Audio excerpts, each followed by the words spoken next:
Lockdown मध्ये मला एक आलेला अनुभव आहे। लॉकडाऊन मध्ये इथे अन्नछत्र बंद होतं आणि मठही बंद होता आणि नुकताच मठ ओपन झाला आणि आरती वगैरे झाली। सगळेजण बाहेर पडले कारण जेवण नव्हतं त्या दिवशी। बाहेर आले तर 2 साधू मला आधी ते मठामध्ये दिसले की मी म्हटलं की हे कसं असं आपण पोथी पुराणात ऐकलेलं आहे की हे साधू रूपी आहेत वगैरे, किंवा इथे एक घटना घडलेली, एक महारोगी येऊन गेले आणि मग त्यांना बाहेर जेवण वगैरे दिलं, त्यानंतर त्यांची माफी मागून, म्हणजे ते स्वामी होते। तर मला असं वाटलं की हे कानात वगैरे डूल घातलेले वगैरे असे वेगळेच कोणतरी घोंगडी घेतलेले आहेत, मग स्वामी आहेत का? मी लांबूनच त्यांना असं नजरेने चरण स्पर्श केलं। त्यानंतर मी बाहेर आले तर त्या दोघांनी मला सांगितलं की आम्ही कुठून लांबून आलेलो आहोत आणि इथे आम्हाला कळलं की स्वामींचा मठ आहे आणि जेवण आहे, इथे अन्न मिळेल आणि पाय वगैरे मातीने माखलेले, तर इथे जेवण नाहीये, आता काय करणार? माय तुम्ही मला जेवण द्या।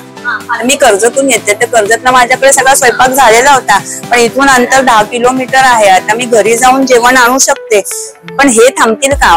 म्हंटल आज माझी सत्व परीक्षा आहे। मी म्हंटल ठीक आहे, मी तुम्हाला जेवण आणून देते, पण तुम्ही इथे थांबलं पाहिजे मी येईपर्यंत। त्या झाडाखाली ते बसले होते, मग मी गेले, गाडी काढली आणि पुढे गेले, तर 2-4 मुलं तिथे खेळत होते। मी म्हंटल इथे काय? तर त्या खेळता त्यांच्या काकूंनी तिथे वडापावचं दुकान आहे, त्यांच्यासाठी वडेपाव काढले होते। आता म्हटलं घरी जाऊन येण्यापेक्षा त्यांना विचारलं, बाळांनो असं असं आहे, 2 साधू, माझी सत्व परीक्षा आहे, मी स्वामी मानते, ते कोण आहेत मला माहिती नाहीये।